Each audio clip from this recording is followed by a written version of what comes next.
Mae Cadwyn Ogwen yn un o'r cynlluniau nath ni sefydlu yn sgil Covid-19. Felly be nath partneriaeth Ogwen oedd cydweithio efo cwmnïau fel Cosyn Cymru, Bwyd Môr Menai ac ambell gwmni arall yn lleol fel Blas Lôn Las yn Moelyci. Dod at yn gilydd a trio meddwl am ffyrdd, sut da ni'n mynd i werthu cynnyrch a'i danfon o i gartrefi'n lleol a dod fyny efo Cadwyn Ogwen. Dyma be di Cadwyn Ogwen, 22 o gynhyrchwyr bach lleol sy'n cynhyrchu bob mathau o wahanol bethau. Last year, for lots of people, it was a really pretty difficult year.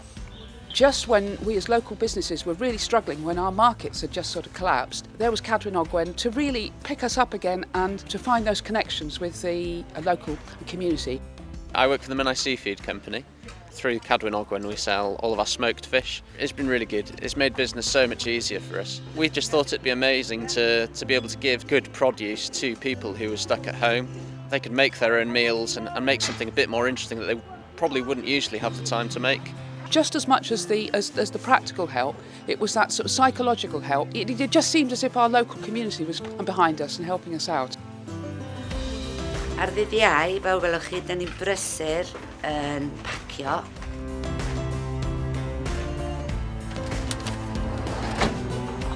Mae'r swydd ma'n rhywbeth really pleserus achos mae lot o bobl yn hapus. Ac hefyd beth sydd wedi bod yn amazing ydy cwrdd a cwsmeriad sydd wedi bod yn shieldio adra ac ddim wedi gweld neb a maen nhw wrth i bodda'n gweld ni'n dod ar ddydd Iau a da ni wrth yn bodda'n gweld nhw hefyd.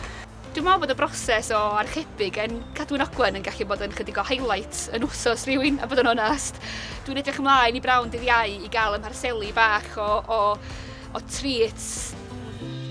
Ers sefydlu Cadwyn Ogwen, da ni wedi danfon i filoedd o gartrefi yn Nyffryn Ogwen a da ni wedi cadw miloedd yn yr economi leol. Da ni yn edrych i'r dyfodol i Cadwyn Ogwen a da ni'n gobeithio bydd Cadwyn Ogwen yn tyfu i fod yn gynaladwy. Dwi'n gobeithio bod o'n parhau oherwydd y buddion eraill mae o'n dŵad. Dwi'n meddwl bod yna lot ohona ni wedi... lot o bobl wedi dechrau creu pethau adra yn ystod y cyfnod clo a mae yna gyfle iddyn nhw eich ddechrau busnes bach i hunan yn gwerthu'r gymuned a dwi'n meddwl bod hwnna'n beth pwerus a pwysig i gefnogi'r dyfodol. Hybu yr economi leol ni yn bwysig i dyfodol Dyffryn Ogwen.